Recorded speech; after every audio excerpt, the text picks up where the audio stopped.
اعوذ باللہ من الشیطان الرجیم بسم اللہ الرحمن الرحیم انا انزلناہ فی لیلۃ القدر۔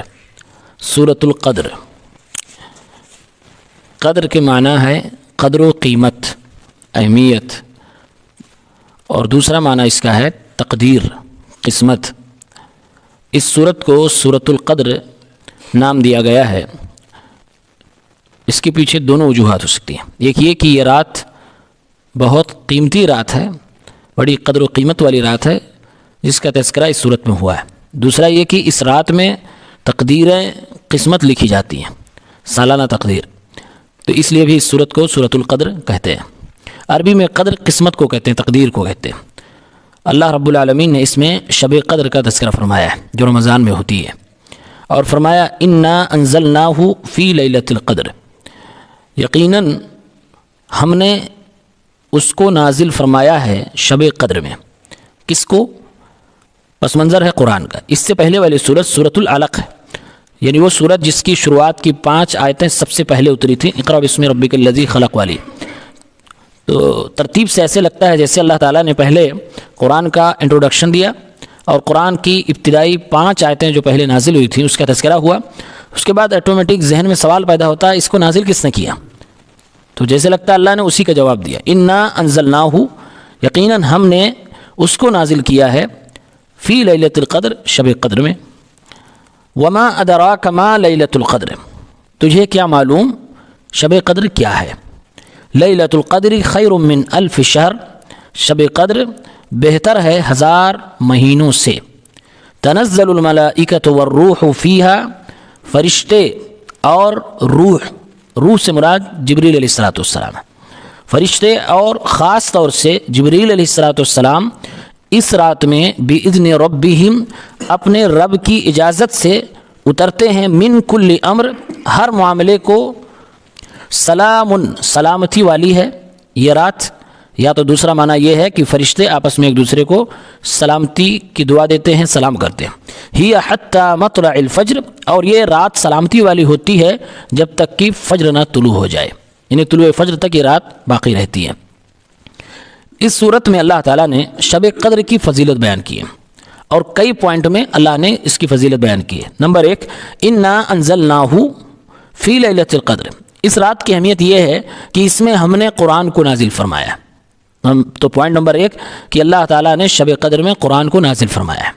یہاں بھی کچھ لوگ غلط فہمی کے شکار ہیں۔ دراصل جو لوگ 15ویں شعبان کی رات کو جشن کے طور پہ مناتے ہیں، جس کو شب برات کہتے ہیں، دراصل جو شیعوں کا ایک تہوار ہے اس کا سنیوں سے کوئی لینا دینا نہیں ہے، تو اس رات کی خواہ مخواہ فضیلت بیان کرنے کے لیے قرآن کی آیتوں کو زبردستی وہاں لے جا کر فٹ کرتے ہیں۔ قرآن کی دوسری جگہ ایک آیت ہے، اللہ تعالیٰ نے فرمایا انا انزلناہ فی لیلۃ مبارکہ، مبارک رات میں میں نے قرآن کو اتارا ہے۔ اب وہاں پر شب قدر تو نہیں کہا گیا، مبارک رات، برکت والی رات۔ تو یہ شب برات میں چراغاں کرنے والی قوم کہتی ہے مبارک رات یہی 15ویں شعبان کی رات ہے، شب برات، جبکہ یہ بالکل غلط۔ وہ جو مبارک رات ہے یہ وہی رات ہے جس کو اللہ نے یہاں پر لیلۃ القدر کہا۔ اس کی دلیل کیا ہے؟ اس کے آگے کا ٹکڑا ہے فیہا یفرق کل امر حکیم، کہ اس مبارک رات میں ہر حکمت بھرا فیصلہ کیا جاتا ہے۔ اب یہاں اللہ تعالیٰ نے فرمایا فی لیلۃ القدر، شب قدر کو لیلۃ القدر کہا ہی اس لیے جا رہا ہے کہ اس میں قسمت فیصلے کیے جا رہے ہیں، اور وہاں اللہ تعالیٰ نے اسی چیز کو واضح کر دیا کہ اس میں ہر حکمت بھرا فیصلہ کیا جا رہا ہے۔ گویا کہ جو وہ مبارک رات ہے وہی شب قدر ہے، لیکن ان لوگوں نے اس کو زبردستی فضیلت دینے کے لیے، اہمیت دینے کے لیے، تاکہ اپنی بدعت کو آسانی سے ایک مبارک اور برکت والی رات میں کر سکیں، شب قدر کو زبردستی اس پہ فٹ کر دیا ہے، جبکہ بات غلط ہے۔ اور اللہ تعالیٰ نے 2 دلیلیں پختہ اسی آیت میں دی ہیں۔ نمبر 1 کہ اس مبارک رات میں قرآن نازل ہوا، 15ویں شعبان کو قرآن اس رات میں نہیں نازل ہوا ہے، اس رات میں جس میں قرآن نازل ہوا وہ لیلۃ القدر ہے۔ دلیل نمبر 2، اس میں تقدیر کے فیصلے ہوتے ہیں، 15ویں شعبان کی رات میں تقدیر کے فیصلے نہیں ہوتے، وہ شب قدر میں ہوتے ہیں۔ تو یہاں پر لیلۃ القدر سے مراد جو ہے وہ رمضان والی شب قدر ہوتی ہے، اور 15ویں شعبان کی رات جن لوگوں نے مراد لینے کی کوشش کی ہے وہ مراد غلط ہے۔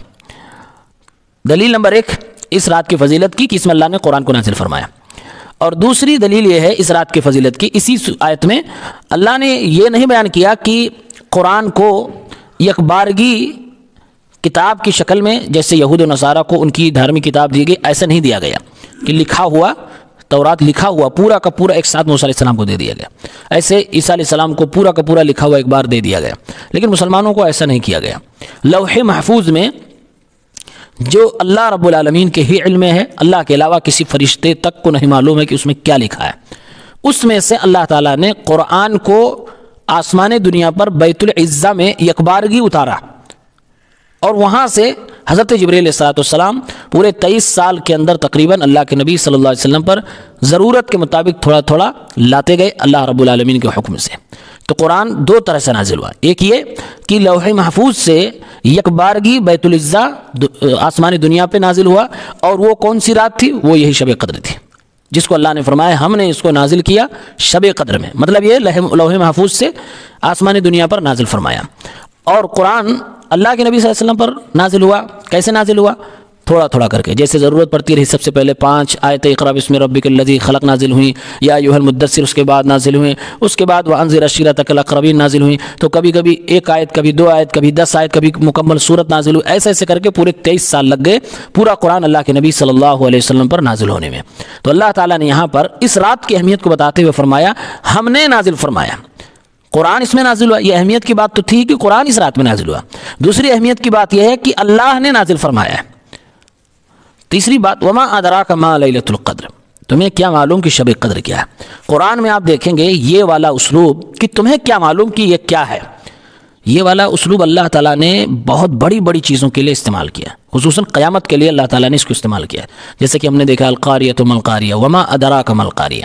وما ادراک یہ عربی کا وہ اسلوب ہے کہ سامنے والے کو پکڑ کے جھنجھوڑ دے، اور بتانے والا کہہ رہا تمہیں کیا معلوم ہے کہ یہ کیا ہے، سنو میں کیا بتا رہا ہوں کہ یہ ہے کیا، اس کی قدر و قیمت، اس کی اہمیت تم کیا جانو۔ تو گویا اللہ تعالیٰ قرآن پڑھنے والوں سے فرما رہا ہے تمہیں کیا معلوم یہ کون سی رات ہے، کتنی بڑی رات ہے، کتنی عظمت والی رات ہے۔ تو یہ اسلوب ہی بتا رہا ہے کہ اس رات کی اللہ کی نگاہ میں بڑی عظمت ہے، بڑی اہمیت ہے۔ لیلۃ القدر خیر من الف شہر۔ اب یہ اس کی اہمیت کی چوتھی دلیل اللہ تعالیٰ نے فرمایا یہ شب قدر جو ہے یہ بہتر ہے 1000 مہینوں سے۔ اسلام میں ایسا رکھا گیا ہے کہ کچھ جگہیں اور کچھ اوقات زیادہ مقدس ہیں، زیادہ اہمیت کی حامل ہیں، لیکن اسلام میں خصوصاً ہم لوگ انہی جگہوں کو زیادہ اہمیت دیتے ہیں یا انہی اوقات کو زیادہ اہمیت دیتے ہیں جو قرآن و سنت سے ثابت ہے۔ جگہوں کے متعلق اگر آپ بات کریں کہ کون سی جگہیں ایسی ہیں جہاں پر زیادہ عبادت کرنے کا ثواب ہے، تو اللہ کے نبی صلی اللہ علیہ وسلم کی واضح حدیث ہے خانہ کعبہ، مسجد حرام، 1 وقت کی نماز دوسری مساجد کے مقابلے میں 1 لاکھ نماز کے برابر ہے۔ مسجد نبوی جو مدینہ میں موجود ہے 1 وقت کی نماز 1000 نمازوں کے برابر ہے۔ اس کے بعد بیت المقدس فلسطین کے اندر جو موجود ہے وہاں پر 500 وقت کی نماز کا ثواب ملتا ہے۔ تو یہ صحیح حدیث سے ثابت ہے، اس لیے یہ تینوں جگہیں جگہ کے اعتبار سے، مکان کے اعتبار سے اہمیت کی حامل ہے، اس کو موراب مانتے ہیں۔ اب اگر کوئی کسی اور جگہ کا نام لے کہ فلاں مزار پہ، فلاں درگاہ پہ، فلاں شریف میں اگر جائیں گے تو وہاں یہ ثواب ملے گا، تو یہ سب بکواس بات ہے، اس کے پیچھے قرآن و سنت کی کوئی دلیل نہیں ہے۔ یہ خانہ کعبہ، مسجد نبوی، بیت المقدس یہ ہم لوگ مانتے ہیں کیونکہ صحیح حدیث سے ثابت ہے۔ اسی لیے آپ صلی اللہ علیہ وسلم کی حدیث ہے لا تشد الرحال الا الى 3 مساجد، دنیا میں ان 3 مسجدوں کے علاوہ کوئی اور مسجد ہے ہی نہیں کہ جہاں آپ نیت کر کے سفر کر کے جائیں کہ چلے آج وہاں اس مسجد میں ہم آج چل رہے ہیں، وہاں پر ہم نماز پڑھیں گے۔ آپ اس شہر میں پہنچ گئے تو اس مسجد میں جائیں، نماز پڑھیں، کوئی حرج کی بات نہیں، لیکن آپ سوچیں کہ ہم دلی جا رہے ہیں صرف جامع مسجد میں نماز پڑھنے کے لیے، تو اسلام کے نظریے سے غلط ہے کہ آپ دلی جامع مسجد میں نماز پڑھنے کے لیے یہاں سے سفر کرنے جا رہے ہیں۔ تو اللہ کے نبی فرماتے ہیں لا تشد الرحال، سفر نہیں کیا جا سکتا، یعنی باقاعدہ اہتمام کے ساتھ سفر نہیں کیا جا سکتا الا الى 3 مساجد، مگر یہ کہ 3 مسجدوں کی طرف۔ اور 3 مسجدیں کون ہیں؟ مسجد حرام، خانہ کعبہ، مسجد نبوی مدینہ میں، اور بیت المقدس۔ اس کے علاوہ اللہ کے نبی صلی اللہ علیہ وسلم نے کسی اور مسجد کو بھی اہمیت نہیں دی ہے۔ اب مزاروں کی کیا حیثیت ہے ہم اور آپ خود بھی سمجھ لیں۔ جب مسجدوں کو ان کے علاوہ دوسری مسجدوں کو اہمیت نہیں دی گئی کہ اس کے لیے باقاعدہ آپ سفر کر کے جاؤ، پھر مزاروں کی اور پھر بدعت کی جگہوں کی اس کی اجازت اسلام میں کیسے ہو سکتی ہے؟ جیسے کہ آج لوگ جاتے ہیں کہ جیسے غیر مسلم دھام میں جاتے ہیں، ویسے مسلمان لوگ مزاروں پہ جا رہے ہیں، جس کی شریعت سے کوئی دلیل موجود نہیں۔ اللہ نے فضیلت بتائی اس رات کی کہ یہ رات 1000 مہینوں کی رات سے افضل ہے۔ تو یہ اوقات میں ایک ٹائم بتایا جا رہا ہے کہ رات تو بہت ساری آئے گی، لیکن ایک رات سال میں ایسی ہے کہ اس رات کی عبادت کو اگر کوئی آدمی پالے تو گویا کہ اس نے 1000 مہینے سے زیادہ عبادت کر لیا ہے۔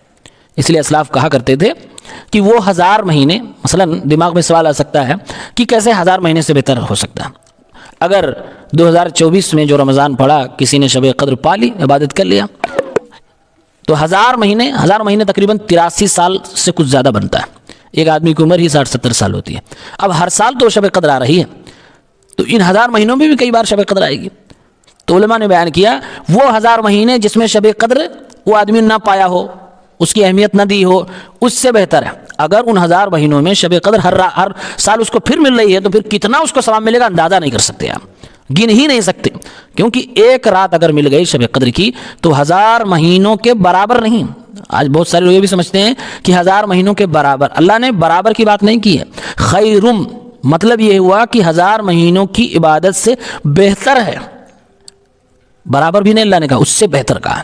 اور آنے والے سال میں پھر سے اگر شب قدر مل گئی، پھر 1000 مہینے، پھر سے مل گئی، پھر 1000 مہینے، پھر سے مل گئی، ایسے اگر آدمی جب سے بالغ ہوا ہے رمضان کا اہتمام کر رہا ہے اور تراویح کا اہتمام کر رہا ہے، شب قدر میں اہتمام کر رہا ہے، اور اس کو اللہ کے فضل و کرم سے یہ رات ملتی گئی، تو وہ 60 سالہ زندگی میں کتنی عبادتوں کا ثواب پا جائے گا اس کو اندازہ بھی نہیں ہوگا۔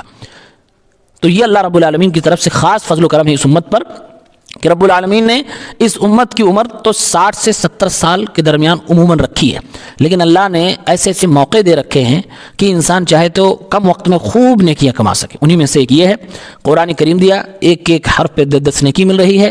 مسجد نبوی میں عبادت کرنے چلے جائیں، ایک وقت میں آپ کو 1000 نمازوں کا ثواب مل رہا ہے۔ مکہ چلے جائیں مسجد حرام میں، ایک وقت میں 1,00,000 کا ثواب مل رہا ہے۔ تو کم وقت میں انسان کو زیادہ ثواب دیا جا رہا ہے، یہ اللہ رب العالمین کا خاص فضل و کرم ہے اس امت کے ساتھ۔ ورنہ پہلے کے انبیاء کی عمریں دیکھیے، ان لوگوں کی عمر زیادہ ہے، کسی کی 250 سال، کسی کی 300 سال، کسی کی 600 سال۔ حضرت نوح علیہ السلام کے بارے میں قرآن نے کہا کہ 950 سال تو دعوت و تبلیغ کرتے رہے، لوگوں کو سمجھاتے رہے، اور ظاہر سی بات ہے ہر نبی تقریباً 40 سال کی عمر میں نبی بنا ہے۔ معلوم ہوتا اندازے کے مطابق کہ نوح علیہ السلام کی عمر تقریباً 1000 سال تھی۔ اب ہم لوگوں میں کسی کی عمر اپنے نبی سے لے کر آج تک کی ہسٹری دیکھتے ہیں، 1400-1500 سال میں 1000 سال کسی کی عمر نہیں ہے، لیکن اللہ نے اس طرح کے موقع دے رکھے ہیں کہ اس امت کے لوگ کم وقت میں، کم عمر میں زیادہ سے زیادہ ثواب ہے۔ اسی لیے اللہ کے نبی صلی اللہ علیہ وسلم فرماتے ہیں اللہ کا خاص فضل و کرم ہے کہ اس روئے زمین کی آخری امت ہم لوگ ہیں، لیکن حساب ہمارا پہلے ہوگا۔ آخری امت ہم ہیں، لیکن جنت کا دروازہ ہم سے کھولا جائے گا۔ تو یہ اللہ کا خاص فضل و کرم ہے۔ فرمایا تنزل الملائکۃ والروح، یہ 5ویں فضیلت ہے اس رات کی۔ اس رات میں فرشتے اترتے ہیں، سارے فرشتے اترتے ہیں، والروح خصوصاً جبریل علیہ السلام۔ اس آیت میں بلاغت کا ایک قاعدہ استعمال ہوا، ذکر الخاص بعد العام۔ اللہ نے جب کہہ دیا کہ فرشتے اترتے ہیں تو بھائی جبریل علیہ السلام بھی ایک فرشتے ہیں، اس میں ان کی بھی گنتی ہو گئی، لیکن الگ سے اللہ تعالیٰ جبریل علیہ السلام کا تذکرہ فرما کر ایک تو جبریل علیہ السلام کی اہمیت و فضیلت بتا رہا، دوسرا یہ اللہ رب العالمین اس رات کی اہمیت بتلا رہا کہ دیکھو اس میں عام فرشتے تو اترتے ہی ہیں، اس میں جبریل علیہ السلام خاص طور سے اتر رہے ہیں۔ تو اس میں خود جبریل علیہ السلام کی فضیلت ہے اور اس رات کی بھی فضیلت ہے کہ اس میں فرشتے اتر رہے ہیں بِإِذْنِ رَبِّهِمْ مِنْ كُلِّ أَمْرٍ، اور وہ فرشتے اتر رہے ہیں اپنے رب کی اجازت سے۔ یہ بِإِذْنِ رَبِّهِمْ ایک بہت بڑے عقیدے کی بات کی طرف اشارہ کر رہا ہے